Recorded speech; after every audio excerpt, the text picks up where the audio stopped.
Hey, welcome back to my channel, Ram Sojourner Nomad. Uh, Gotta admit, I'm a newbie as far as my adventure headed to the Philippines, but not so much just to Southeast Asia. I served in Thailand for 14 months during the Vietnam era at Nakhon Phanom, Thailand, where I loaded. Actually, I didn't load weapons there. I was in the gun shop repairing guns and miniguns, 50 cals, 20 millimeters, putting them into airplanes, checking weapon systems, delivery systems in the aircraft. Nakhon Phanom was all about old World War II airplanes. We actually were close ground support. The jets could go in and drop bombs, but the pilots that we served were able to stay in the area and offer ground support. And we also were a recovery base where we sent out helicopters, brought back down pilots and those type of things. So 14 months there. From there I went straight to Japan, Misawa, Japan, where I stayed for 2 years.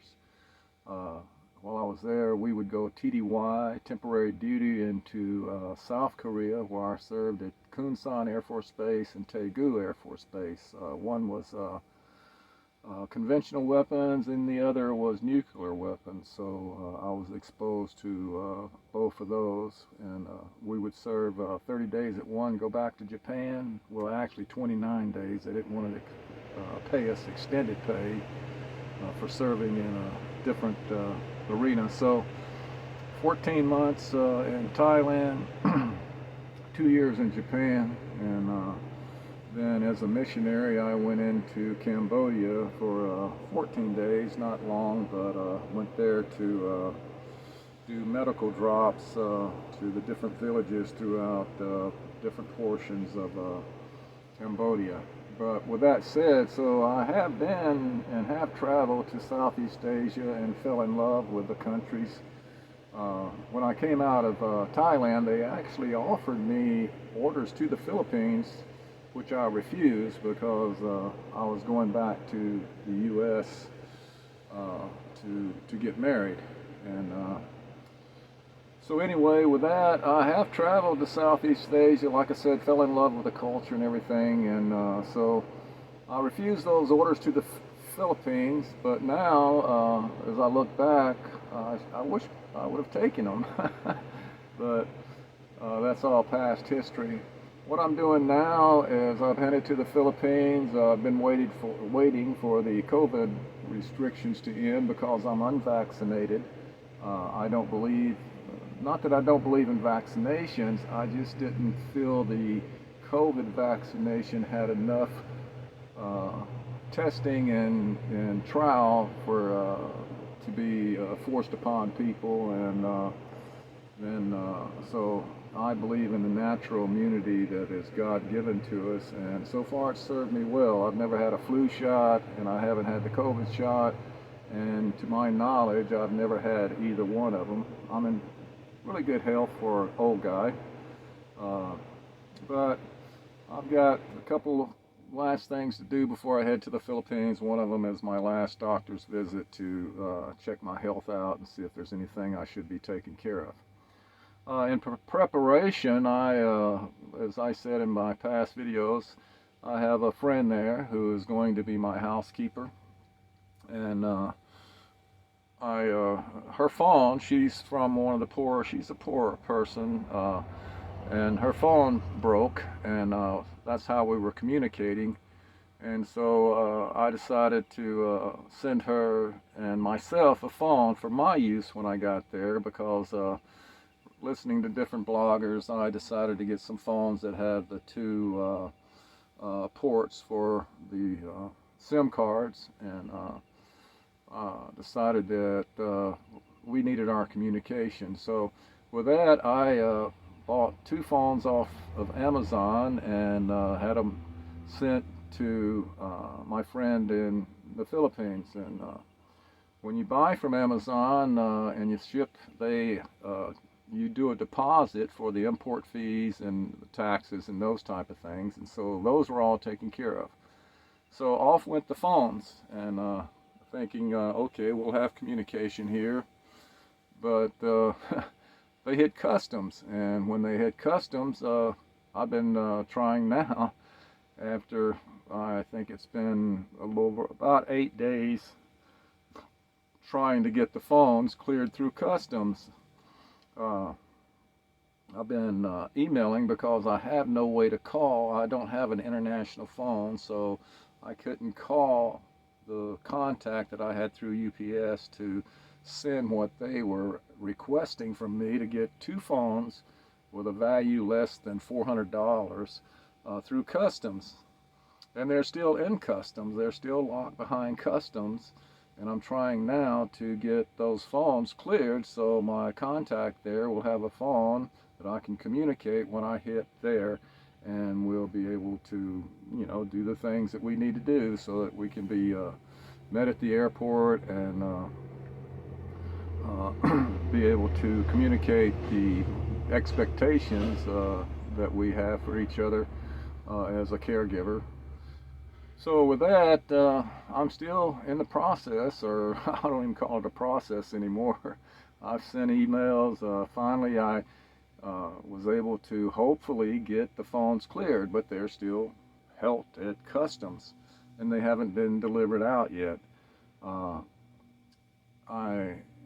My contact borrowed a phone from her daughter and able to talk to me while we are in this transition from me getting there. I wanted to send her a phone from the United States because from what I hear, the phones there are very expensive compared to what we can purchase here through the United States. So these phones are still sitting in customs, and they were supposed to have been delivered yesterday, actually Monday, and my contact there in the Philippines still hasn't gotten her phones, and she sent in all the things that they were requiring. I've sent in my ID, that they're for personal use, that they're not to be resold. I thought, from what I've heard, that, you know, 2 phones, no problem to get through customs, especially if you've paid everything up front. But they were wanting verifications through different forms and stuff, which I couldn't even get the images downloaded to do that. So I'm sitting here now waiting and wondering. I did get an email this morning or through Amazon that if the phones are not delivered by the 12th, then they will offer me a refund. So at least I do hopefully have a way to get my money back, but that still doesn't really solve the problem of my communication. And also, when I get there, that I have my own phone that I can use once I hit the Philippines. So be careful when you're, I'm not sure what's going on with customs. Like I say, I think I've sent in everything that I needed to send to clear the phones, but they're still being held. And now I'm wondering if, is this a personal thing that they're doing, because they said after 15 days that they actually discard or take the phones. Well, to me, is this one person holding up the phones being delivered, or is this actually a thing that Customs is doing? I'm not sure. So I'm making this video just to say, be careful.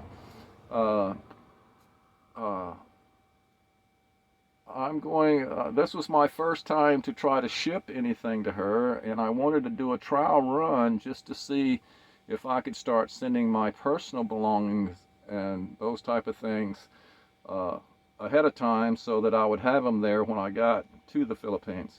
But anyway, so now it's held up. I'm still waiting on an answer.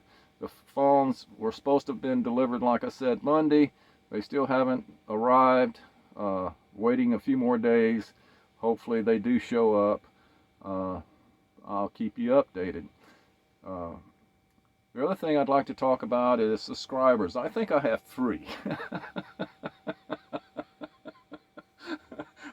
I'm a huge success on YouTube. But anyway, I'm looking to get my 1,000. You know, you get monetized after 1,000. So I'm asking you to subscribe to my channel. Not so much so I can be monetized, but yeah, I would enjoy some extra income. I'm on SSI, my Social Security. I do have enough income personally to get there and I think live a comfortable life. But at the same time, you know, as a minister, I would like the extra income really to be able to work with some charitable organizations there and to help, you know, children and other people there in the Philippines who have some real needs, not just looking for a handout, but actually able to supply food, you know, just little treats for the children that they don't get. As we know, the Philippines is still third world in so many places. I mean, the people live in enormous poverty. My contact there lives in the slums. I have helped her. I put a new roof on her dwelling so that she could stay out of the rain. I sent her a little money to get a business started so that she could start earning income. She lost her job when her where she was working as a housekeeper. They actually sold their home and moved away, so she lost her income and she can't find a job now right now there. So she's never asked me for any money. This has all been done. I just felt heart-led to do that for her. I think that knowing her and been in communication with her for a little over a year, that I have learned her heart, and that's what I look at. So it's not so much about the money, and it's not so much about her scamming me or getting into my pocket. She's not about that. We've developed a relationship of trust and our both in our belief factor. So anyway, when you're shipping things to the Philippines, expect the unexpected is all I can say. So hopefully those phones get to her so that when I hit the airport, I can say, where are you at? Oh gosh. So anyway, I hope y'all will subscribe. I hope you like the videos that I'm going to be posting. I will try to make them as real as possible as a newbie hitting the Philippines, establishing relationships. Couple of bloggers there I've contacted, I will be contacting when I get there to help me transition into my new life into the Philippines. So have a lot in common with some of them, a lot of the same background. An old dog, he was a salesperson, financial guy, and so I did car sales. I've done a lot of things like that. Stephen there and Tracy Madras, he and I have a lot in common. But with that said, I've even learned through him, he's going through a separation or breakup with his girlfriend, his wife, or whatever you want to call them.